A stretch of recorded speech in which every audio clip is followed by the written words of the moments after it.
Good morning, everybody. My name is Andrew Alvarez, and I am the Latino Conservative. I come to you every week from wherever I am in the country because I do travel for a full-time job. And this week, I am home.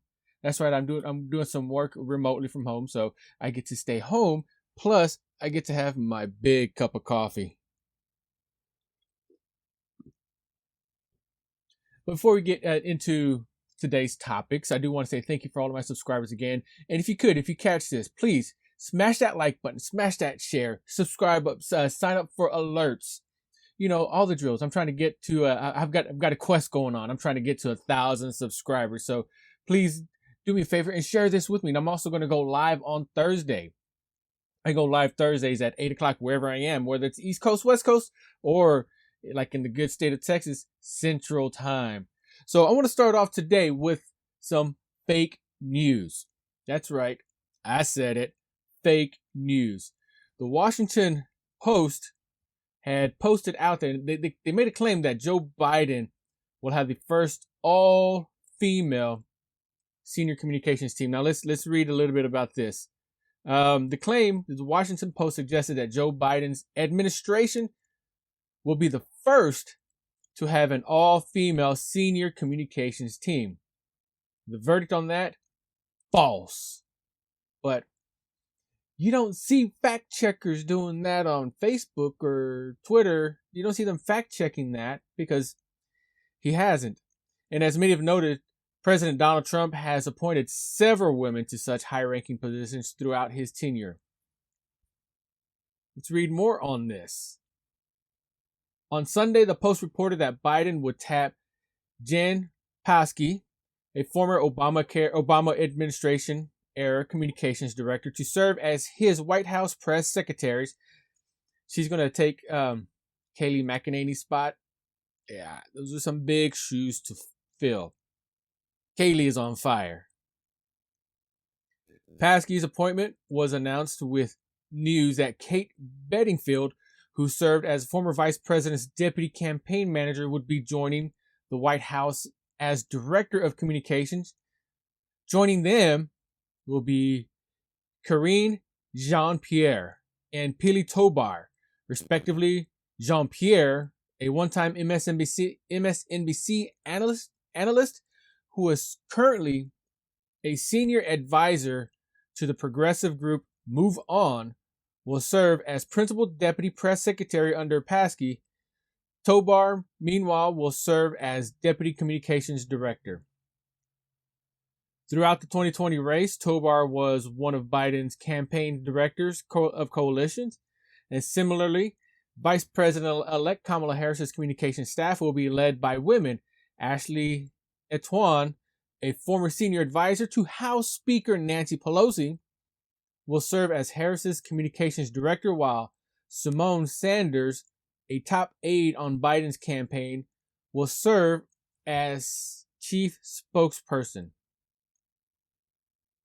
Right away, you could see and hear that, right away Kayleigh McEnany replied on Twitter. President Donald Trump already has an all-female senior White House press team. That's right, he already has. So why is the Washington Post able to get away with something like this? But anytime a conservative outlet, conservative in general, brings up anything that could be non-left, yeah, I like my air quotes, could be non-left, is labeled as false information. They get that fact check card put on them real quick and in a hurry by Facebook. Yet the Washington Post can get away with it, as if they're telling the truth because they're the gospel. It completely discredits the Washington Post, in my opinion. In fact, Kayleigh McEnany said that too. Completely discredits them because they didn't do their due diligence to research what they were actually posting. And it also really discredits social media, at least the platforms that are the widely used ones out there. I'm moving on to Rumble and to Parler. I've got my links down below that you can go check it out. It's a referral link on there, so you can go join Parler and Rumble. They are truly freedom of speech advocates. They believe in that, both left, right side, and center time.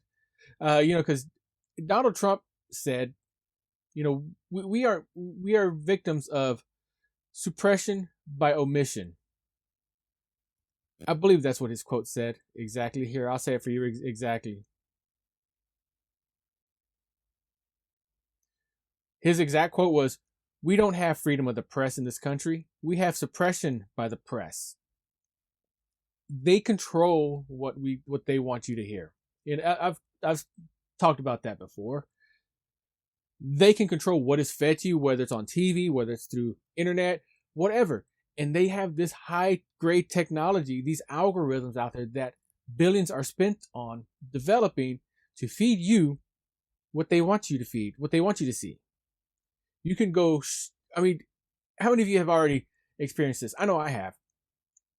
I can start talking about, verbally talking about drones. Those little gadgets that fly in the air and take some pretty cool pictures. I can be talking about those verbally, out loud, no actual searches done digitally or anything like that. Yet when I pull up my Facebook, all of a sudden a drone appears. What's even better is my ex-fiance. I was getting to the point where I was getting ready to ask the question, so I started to look for rings. But I didn't look at them on my computer at all. My computer is a PC, and my phone, that thing right there, it's an iPhone. But I was talking about it with friends. I didn't, I didn't do any searches on my phone, but somehow my search results on Facebook, well, not my ad servers, whatever you want to call them, whatever was served up to me in an ad was starting to be rings. And she saw them. And somebody got called out real quick. But either way, they have this technology that they can feed you whatever they want you to see. But people like me, conservatives, who have points of views that are different from what they want to say, from their narrative, we get silenced. I've seen so many instances of people being shadow banned, being just banned in general because of quote unquote fake news, something that was actually proven, they had actual evidence of, but it got labeled as fake news. Yet something right here, a left-leaning publication, is saying that Joe Biden has the first all-female press staff. That's a flat-out lie. That is the Post trying to perpetrate. Wow, yeah, that's a good word. Try to perpetuate the narrative of Joe Biden being the savior of the country. I'm sorry, there is no savior, no human savior of this country. There's only one savior, and he's not a human. Well, I guess I could technically say he's fully human and fully God at the same time, but that's a different podcast. But either way, he is not the savior of our country. He's not going to do well for this country. I don't think he's going to finish his term. But either way, the press is telling us what we want to say, and they're suppressing the conservative views. During an interview that aired on Fox News Channel's Sunday morning features, President Donald Trump attacked the media for its unwillingness to cover stories that could cast Joe Biden's candidacy and his presidential chances in a negative way. That's right. And I wish I could be done with the elections by now, but I'm not. And I haven't been posting as much because, quite honestly, there is just still so much going on with these elections that I want them to be over one way or the other. Granted, I really think that there is some, what's the legal term, shenanigans going on right now. There's a whole lot of shenanigans going on that's not being covered. Did you watch the clip from what happened Saturday night in Pennsylvania? They had 47 USB sticks that are gone. They don't know where they are, and they won't know. They're gone. They had overnight they had 600,000 votes about turned in for Biden with just a few thousand for Donald Trump. Statistically, that is impossible. Impossible. I don't care who you are. That is impossible. I don't care what side, if you're right side, left side, or whatever. That is impossible. That can't happen. 600,000 votes to just a few thousand votes. It's not possible. That is more than an anomaly there. That is an irregularity. That is flat out somebody jacked up. Now, I could see, trying to tweak the numbers a little bit and getting away with it. I could see that, but whoever did it did a crappy job. But you don't hear about that. That's not going to be published in the Washington Post. You can bet for sure. That's not going to be posted on, that's not going to be allowed on Facebook or Twitter. And I wouldn't be surprised if it's not allowed on this show either. Good thing I don't have a big enough following yet to make a big deal, even though I did get a cease and desist from Kamala Harris one time. So I've got eyes on me. I know that. Either way, our voices are still being suppressed by the media. They're not letting us know everything. It's just that. It's turned into just that. Media, not news. Not your Walter Cronkite where he just reported the facts and you got to make your own choices. It's not that anymore. It is, this is what we want you to think. This is what we want you to feel. Orange man is bad. Orange man is racist. Orange man is xenophobe. Orange man had a PP hoax that happened back in 2016 that no one in court ever came out to talk about. Where's that coverage? There are other reports out there talking about how Pennsylvania court throws out Republican GOP election lawsuits, and they were framed as being they threw out President Trump's lawsuits, which weren't the case. They're thrown out by down ballot candidates, which is another thing I'm going to talk about here in just a second. But they were thrown out from down ballot candidates, but framed to be a President Trump thing. Again, to try to perpetuate that narrative that Donald Trump isn't winning, because what's going to happen is he is going to win, and there's going to be issues with that, social issues with that. People are going to uprise. The far left are going to cause hell. They're going to come to people. They're going to start saying that Donald Trump stole the election, which in all actuality, he's doing everything constitutionally right.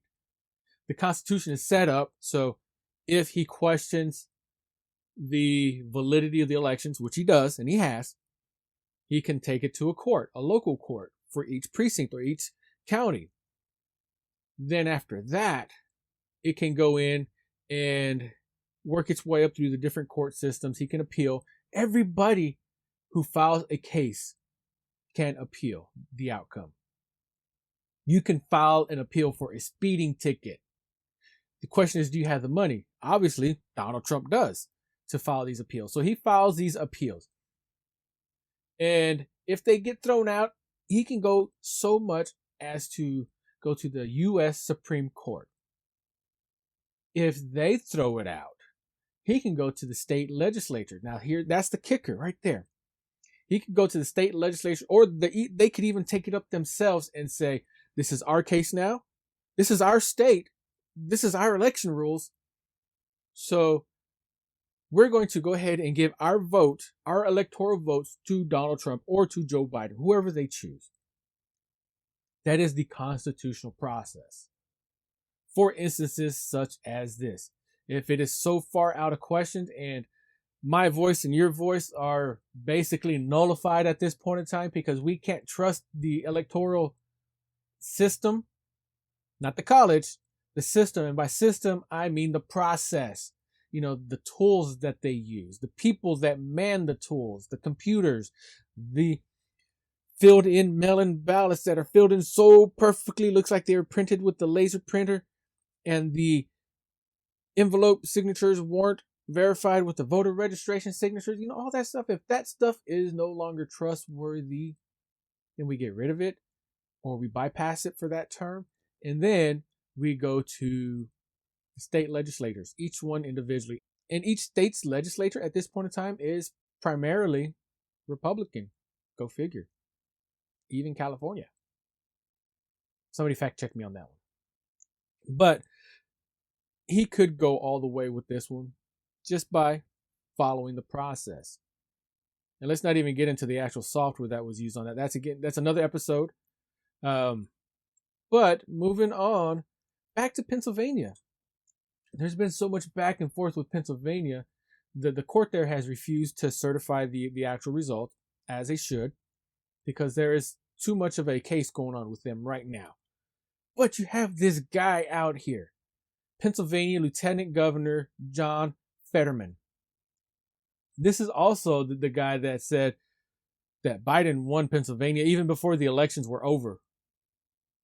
Go figure. You're not even supposed to start counting the elections until the day of. And you were still getting ballots and such, and you said he won. Go figure. But Pennsylvania Lieutenant Governor John Fetterman, who's a Democrat, claimed Saturday that no matter what President Donald Trump's campaign does legally, it will not change the election's outcome. So, people of Pennsylvania, if it is found that you actually and truly, and it very well may be that you voted for Donald Trump, the way things are looking right now, you voted for Donald Trump. It seems that way. You've got counties coming in after being recounted that flipped from Biden to Trump. However, according to Lieutenant Governor John Fetterman, your vote doesn't count. He selected the outcome already. It's his job to select the outcome for the elections for a president. That, no matter how many down ballot people were Republican in Pennsylvania that won, there's no way a Republican can win the Pennsylvania presidential elections. None at all. And I get it. I get it. There are Republicans that voted against Trump. Totally get that 100% because he's a jerk. Okay. But he's getting the job done. But there aren't that many. There's not that many at all that would have come up and voted for Biden against Trump to sway it that much. It's not possible. Not to mention, to factor in there as well, the people that are Democrat that are voting against Biden. Did y'all ever think about that? Also got to take into account, this man that got over 80 million votes, got more votes than Barack Obama himself, the most charming president in modern day history in recent presidential terms, the most stunning guy, most eloquent speaker. And I give him that. Dude is an eloquent speaker. He can talk. He got me convinced. But Joe Biden got more votes than him. Joe Biden got more votes than Hillary Clinton. But on his Thanksgiving address, he got just a few views on his Thanksgiving address. Now, right away, I was watching football. I was doing that. No. A president giving a Thanksgiving address is a big thing. On Donald Trump's pardoning the turkey, there's a few million few million views. However, days after his Thanksgiving address, he was up to like 5,000 views on one that I saw. But he got over 8 million votes. More votes than Barack Obama, because he's more charming. Yeah, go figure. But this guy here, Lieutenant Governor John Fetterman, when asked during an interview on CNN if he felt worried about the Trump campaign, saying that it will appeal a lawsuit dismissed by the Pennsylvania Supreme Court to the U.S. Supreme Court, Fetterman says, I hope they do. I hope they do. and they're going to get their clock clean there the way they did. Here in Pennsylvania, I mean, all of this snake handling at all the Ramada that they had the other day here in Pennsylvania didn't change this outcome. And no matter what they do, it's not going to change the outcome, because there was 2 documented cases of voter fraud here in Pennsylvania. And they both involve voters trying to vote for the president. So no matter what they try and what they do, we all know this movie's going to end. Now, the thing is, he's citing 2 cases of voter fraud. Well, let's not talk about the bins and bins of ballots that were in Pennsylvania. They were in Pennsylvania, bins and bins of ballots that, one, disappeared. And these aren't just regular ballots. These are mail-in ballots. So let me grab a piece of paper real quick.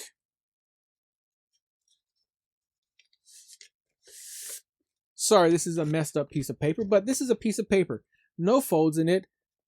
This is how they were. This is how they were, just like this. Filled in already for President. I called him President, for Joe Biden. They're filled in already. And these are mail-in ballots. Unfolded. What has to happen, though, for it to fit in the envelope? That has to happen for it to fit in an envelope. Just like that. So, and it's kind of hard to show you with this light, but you can already see when I'm unfolding, you see the creases. These were uncreased pieces of paper that were mail-in ballots that witnesses testify to them looking like they were printed out. They were filled out so perfectly. The circles were filled out so perfectly. Now, when's the last time you've done a Scantron test? And that's kind of what these are. These are like Scantron for your older generation people. You take a pencil or a pen. I think you had to do a pen in these. If it's with a pen, it's even harder to fill it in perfectly, because now you gotta, go over each one of your lines and make sure that you fill it in perfectly. You're gonna have a lot of lines in there. These weren't that way. These were printed. But according to this Yahoo, there was only 2 cases. Not the 34 sticks of USBs, that 37 sticks that went missing all of a sudden.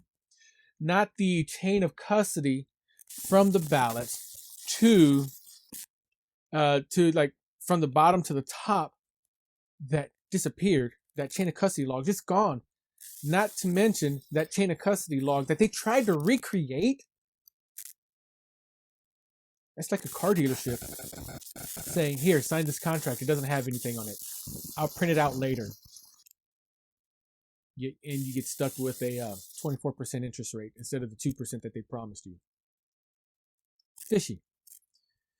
But even if it doesn't go through, even if it does go through, this guy says he's not going to change the vote. He doesn't have that power. He's taking your power away from you. Former New York City Mayor Rudy Giuliani appeared at a hearing with Pennsylvania Republicans on Wednesday to review his claims of voter fraud and election irregularities in the state. All we ask is that you listen to the facts that we are presenting and then evaluate them. So that's the key. That's all he asks. Just listen and then evaluate. If you listen to the facts, evaluate them, which is the legal process. You go through any trial. Listen to the facts, evaluate them, and then make your decision. Whether it's a murder trial, whether it's a speeding ticket, whether it's child support, listen to the facts. Did the DNA match? You analyze the facts. Did the DNA match? Yes or no? Then you make a decision. No, they didn't. You are not the father. You do not have to pay child support. Or in this case, was there voter fraud? It was a claim. Here's the facts of the voter fraud claims that we've had for you. 37 missing USB sticks. 600,000 to 3,000 votes Joe Biden to Donald Trump, which is a statistical impossibility. Make a decision on that. You know, a lot of people on the left, they make a claim and they stick with it. They don't care what the facts are. We've seen that time and time again, especially with Donald Trump, especially with cases where claiming he's racist, claiming he is a bigot, claiming this, claiming that. And even though it's been proven time and time again to be false, they stick with that claim. You know, there's a whole hoax about, you know, some PP tapes that he has out there. Where are they? They ever been brought out? There's claims of Russia collusion. That was a hoax. There was claims of him being racist.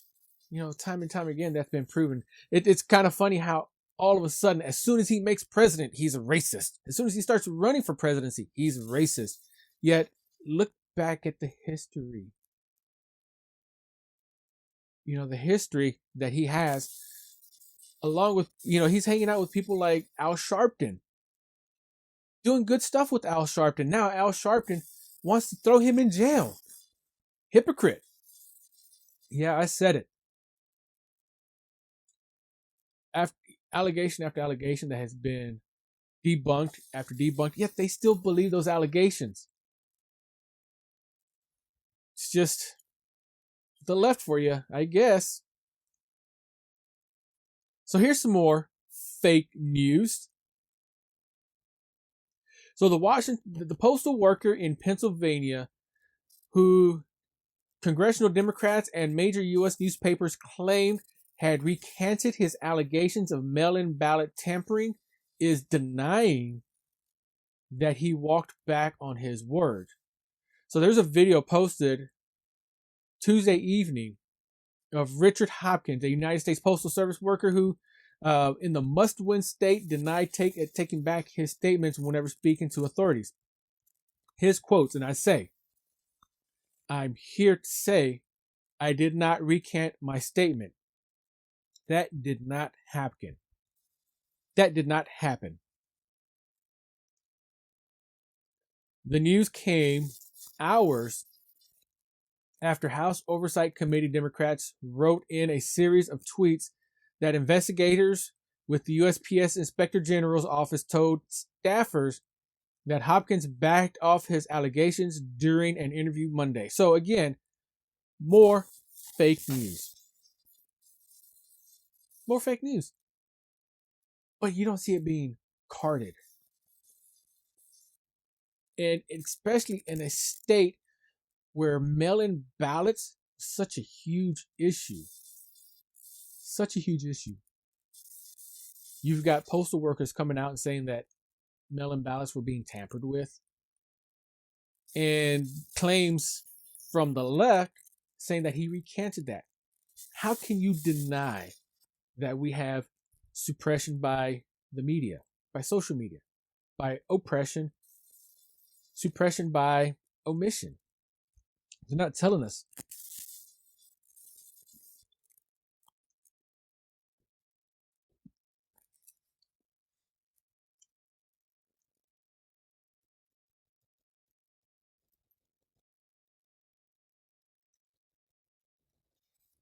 And more along with these election results, you know, people think that the recount process is worthless. People think that there's no evidence of voter fraud. And I think this one case right here might be an example of voter fraud. Not necessarily voter like the voters, but the workers that work the polls. Ex-Representative Claudia Tenney is regaining the lead in New York. And she's Republican. And this is after she, and this is for New York District 22.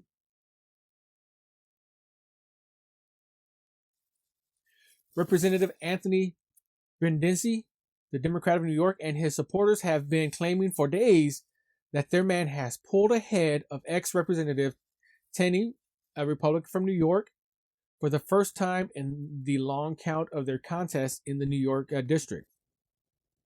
But based on the latest count from the 8 counties in the upstate district, Brindisi on Wednesday proclaimed himself as winner by 13 votes on Twitter. Not so. A source close to the Tenney team told newspapers on Sunday. They basically said that after an audit and correction by the Herkimer County Board of Elections, Claudia Tenney leads Anthony Brindisi by 13 votes in the contest to represent New York's 22nd district in Congress. So, again, voter fraud could be an issue. Voter poll worker fraud, I think, is more like it. System fraud, yes. When you got a system there that can be hacked within a matter of minutes, you can access the admin panel of it with just 7 minutes and a screwdriver. I'm not going to say the name of that system, but it's also the same system that uses the same code as what was used in Cuba, El Salvador, Venezuela. Countries that have dictators for leaders. I use the term leaders lightly. Same system that has that code that can be hacked by people across the world because they're hooked to the internet. Same people that are the same people that use this system here. We need a new system, guys. Plain out. GOP Pennsylvania state representative also says elections should not be certified. So here's someone taking the proverbial baton. With the Trump's campaign turning from the courts to the legislature, Pennsylvania State Representative Graf Rothman, the Republican from Cumberland County, is taking the baton to call for the state review of the contested elections. We're asking for the elections not to be certified and for us, the legislator, to have the opportunity to look into what happened to make sure that all the ballots are legal and that they are all counted and we have fair elections. This is what he said. Now, I totally agree with that. That is the constitutional way because there were shenanigans happening, no matter how you look at it. And it could have been on both sides for all I know. I don't know. I'm not here to say, one way or another, but there was shenanigans happening. There's evidence of that.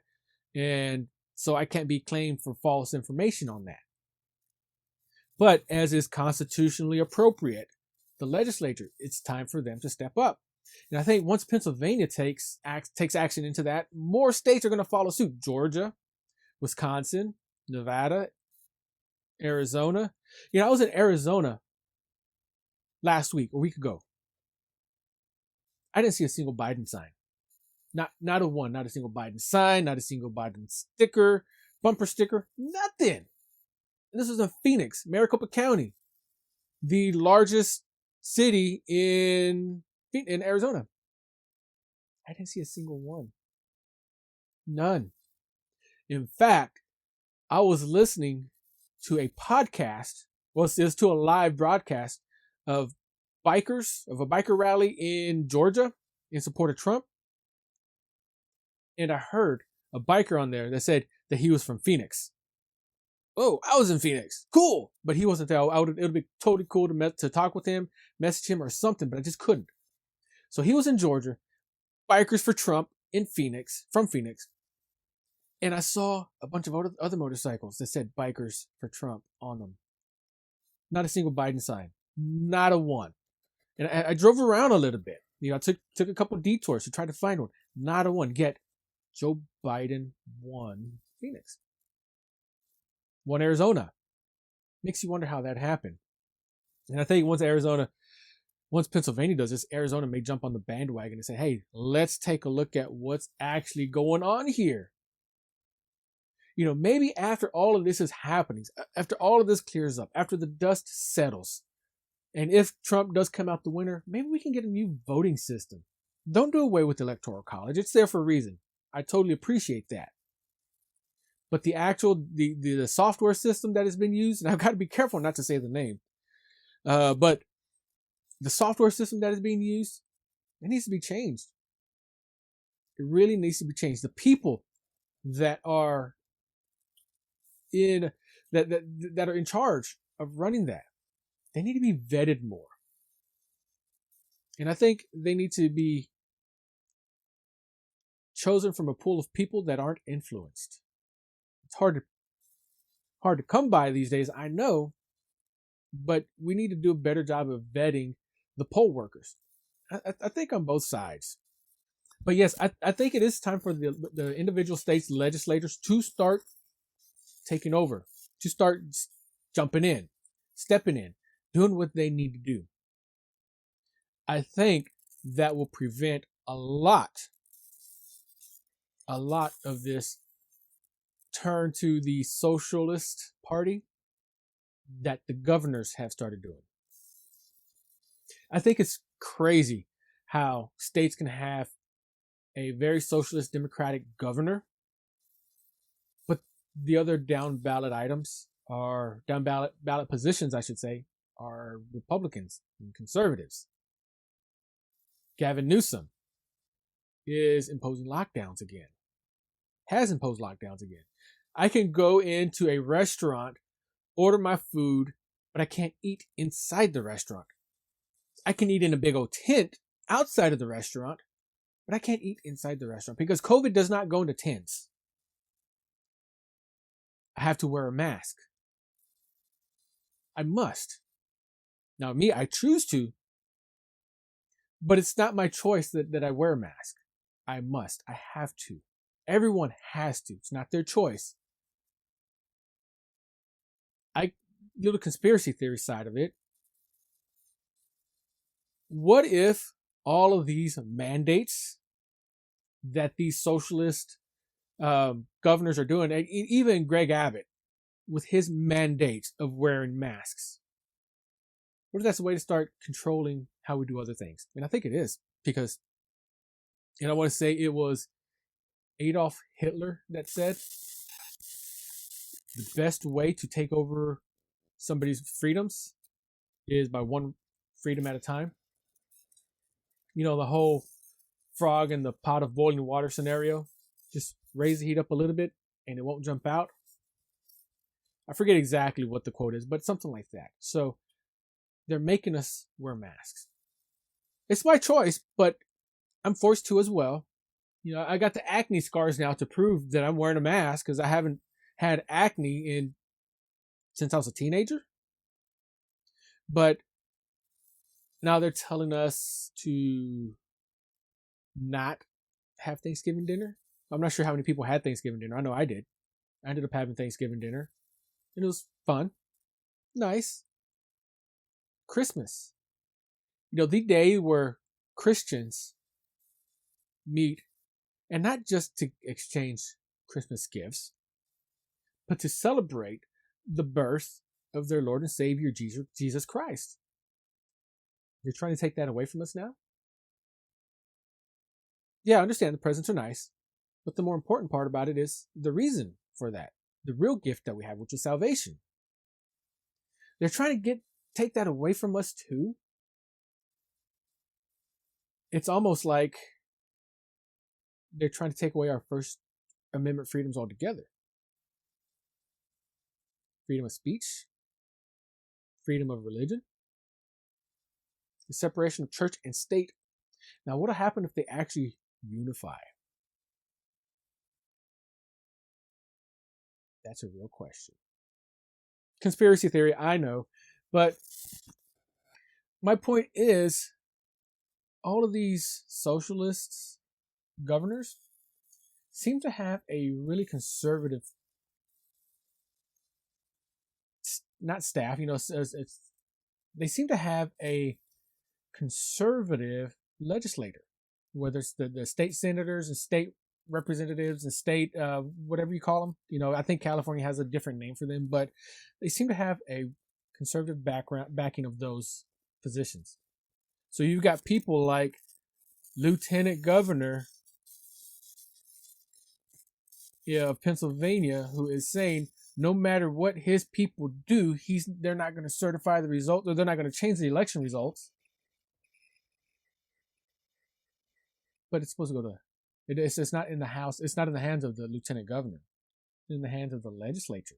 You get all these governors making all these rules and all these mandates and all these laws that aren't really laws. They're really and truly not enforceable. There is no piece of paper you can put on a front door of a store that says that you have to wear a mask and it's enforceable by law all of a sudden. No. But each state has their own legislative process. The President of the United States can write a mandate, an executive order.